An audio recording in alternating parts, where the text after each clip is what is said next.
தெய்வமா கலை. காட்டுக்கு நடுவில் இருந்த ஆயனரோட வீடு பார்க்குறதுக்கு ரொம்ப அழகாக இருந்துச்சு. வீட்டுக்கு நடுவில் முற்றம் வச்சு தூண்கள் எல்லாம் சிற்ப வேலைப்பாடுகள் செஞ்சு சுவரெல்லாம் அழகழகாக பெயிண்டிங்ஸ் பண்ணி இருந்துச்சு. அதில் ஒரு அழகான பொண்ணு அபிநயம் பிடிச்ச மாதிரி நிறைய பெயிண்டிங்ஸ் இருந்துச்சு. முற்றத்தில் நிறைய கருங்கற்கள் இருந்துச்சு. கல்லுக்கு பக்கத்தில் நம்ம பெயிண்டிங்ஸில் பார்த்த அதே பொண்ணோட அபிநய தோற்றங்கள் சிலைகளாக மாறி அங்கே இருந்தது. ஆனால் அவங்க வீட்டுக்கு போகிற யாருமே இப்போ நம்ம பார்த்த மாதிரி அவ்வளோ டீட்டெயில்டாக சிலைகளையோ இல்லை பெயிண்டிங்ஸையோ பார்த்துருக்க மாட்டாங்க. ஏன்னா அந்த சிலைகள்லையும் சித்திரத்துலேயும் இருந்த பொண்ணு நிஜமாகவே சலங்கை கட்டி ஆடிட்டு இருக்கும்போது யார் சிலையெல்லாம் கவனிக்க போகிறா? சிவகாமி ஆடிட்டு இருக்க ஆயனர் அதை உட்காந்து பார்த்துட்டு இருந்தார்.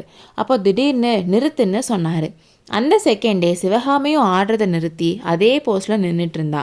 அப்போ அவர் கையில் உள்ளி எடுத்து அவர் பக்கத்தில் கிட்டத்தட்ட முடிகிற நிலைமையில இருந்த ஒரு சிலையை எடுத்து அந்த சிலையோட புருவத்துக்கிட்ட சில வேலைகள் செஞ்சார். அதுக்கப்புறம் போதும் சிவகாமி வந்து உட்காருன்னு சொன்னார். சிவகாமி அவர் பக்கத்தில் வந்து உட்கார்ந்ததும், சிவகாமி, பரத சாஸ்திரத்தை எழுதின முனிவர் இப்போ இருந்திருந்தா உன்கிட்ட வந்து அபிநய கலையோட நுணுக்கங்களை கேட்டு தெரிஞ்சிருப்பாரு. கண் பார்வையாலே எவ்வளோ அழகா என்ன சொல்ல வரேன்னு சொல்லிடுற தெரியுமா? நடன கலைக்காகவே நீ பிறந்தவன்னு சொன்னார். போதும் அப்பா, எனக்கு எதுவுமே பிடிக்கல. பரதத்தை எதுக்காக கற்றுக்கிட்டோம்னு இருக்குன்னு சொன்னான். என்ன இது, 3 நாளாக உடம்புக்கு முடியலைன்னு சொன்ன, இப்போ ஏன் இப்படி பேசுகிற? நீ பரதத்தை நல்லா கற்றுக்கிட்ட, ஆனால் அதோட பெருமை இன்னும் உனக்கு தெரியலை. இந்த கலை தான் மற்ற எல்லா கலைக்கும் அடிப்படையான கலை.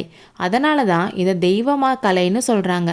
பரத கலையில இருந்து வந்தது தான் சித்திரக்கலை. அதில் இருந்து தான் சிற்பக்கலை வந்துச்சு.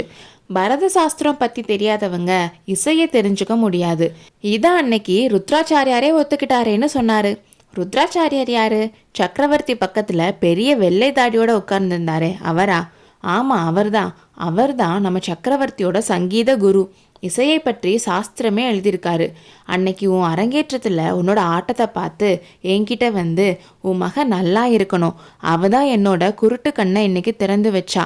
சங்கீத சாஸ்திரம் எழுதியிருக்கேனே, அது ரொம்ப தப்பு. பரத சாஸ்திரம் கற்றுக்காம சங்கீத சாஸ்திரம் எழுதுறது எவ்வளோ பெரிய தவறுன்னு சொன்னார். சங்கீதத்தில் பெரிய ஆளாக இருக்க ருத்ராச்சாரியாரே இப்படி சொன்னாருன்னா, அப்பா யார் என்ன சொன்னால் எனக்கு என்ன, எனக்கு எதுவுமே பிடிக்கலன்னு சொல்லி அமைதியாக இருந்தா. அப்போது அவளோட கண்களில் கண்ணீர் துளிகள் இருந்ததை ஆயனர் பார்த்தாரு. அவளோட தலையை வருடி கொடுத்து, நான் இன்னும் குழந்தையாவே பார்த்துட்ருக்கேன். உன் வயசில் இருக்க பொண்ணுக்கெல்லாம் கல்யாணம் ஆயிடுச்சு. உன் அம்மா இருந்திருந்தா இந்நேரம் கல்யாணம் பண்ணி வைக்க சொல்லி வற்புறுத்திருப்பா. ஆனால் நானும் அதை மறந்துடல சிவகாமி. பரத சாஸ்திரத்தில் இருக்கும் 108 அபிநய தோற்றங்களில் 48 செஞ்சுட்டேன். இன்னும் 60 சிலைகள் செஞ்சதும் உனக்கு ஏற்ற பையனாக பார்த்து கல்யாணம் பண்ணி வச்சிடுறேன்னு சொன்னார். கல்யாண பேச்சை எடுக்க வேணான்னு எத்தனை தடவை சொல்லியிருக்கேன் அப்பா. உங்களை தனியாக விட்டுட்டு போவேனா, எனக்கு கல்யாணமே வேணான்னு சொன்னான்.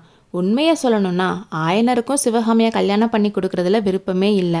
சின்ன வயசுல இருந்தே அவளை செல்லமாக வளர்த்து வந்தவர் அவளை விட்டு ஒரு நிமிஷம் கூட பிரிஞ்சு வாழ முடியாதுன்னு நினச்சாரு. ஆனாலும் அவளை என்னைக்காவது கல்யாணம் பண்ணி கொடுத்து தானே ஆகணும்னு நினைக்கும் போது அவருக்கு ரொம்ப கஷ்டமாக இருக்கும். கல்யாணத்தை பற்றி அவர் பேசும்போதெல்லாம் சிவகாமி கல்யாணம் வேணான்னு சொல்கிறத கேட்கும்போது அவருக்கு சந்தோஷமாக இருக்கும். இன்றைக்கும் சிவகாமி கல்யாணம் வேணான்னு சொல்கிறத கேட்கும்போது நிம்மதியாக இருந்தாலும், அது எப்படி சிவகாமி, கல்யாணம் பண்ணாமல் உன்னை வீட்டிலே வச்சுருந்தா நல்லா இருக்குமா? ஆனால் இப்போது இந்த யுத்தம் வேற வந்திருக்கு. யுத்தத்தினால நம்ம இளவரசர் கல்யாணம் கூட தள்ளி போகும் போலன்னு சொன்னார். அப்போ சிவகாமியோட முகத்தில் ஒரு சேஞ்சஸ் தெரிஞ்சிச்சு. என்னப்பா சொல்கிறீங்க, நம்ம குமார சக்கரவர்த்திக்கா கல்யாணம்னு கேட்டான். ஆமாம், இந்த வருஷத்துக்குள்ள மாமல்லருக்கு கல்யாணம் பண்ணி வச்சிடணும்னு புவன மகாதேவிக்கு ரொம்ப ஆசையாம். ஆனால் யுத்தம் முடிஞ்சதுக்கு அப்புறம் தான் கல்யாணம்னு சக்கரவர்த்தி சொல்லிட்டாராம். அப்பா, யாருக்கு வேணுனாலும் கல்யாணம் நடக்கட்டும், ஆனால் நான் கல்யாணம் பண்ணிக்க போகிறதில்ல. உங்களை 4 பேர் கேட்பாங்கன்னா சொல்லுங்கள், நான் வேணா புத்த மதத்தில் சேர்ந்து புத்த பிக்ஷுனி ஆயிடுறேன். அதுக்கப்புறம் உங்களை யாரும் கேட்க மாட்டாங்கன்னு சொன்னான். இந்த மாதிரி சிவகாமி சொல்லி முடிக்கிறதுக்குள்ள வாசல்ல இருந்து புத்தம் சரணம் கச்சாமின்னு குரல் வந்துச்சு. 2 பேரும் யார் வந்திருக்காங்கன்னு பார்க்க வாசல்ல நாகநந்தி அடிகளும் அவருக்கு பின்னால் வியப்புடன் உள்ளே எட்டி பார்த்து கொண்டு பரஞ்சோதியும் நின்று கொண்டிருந்தார்கள். அடுத்த அத்தியாயத்தில் சந்திப்போம்.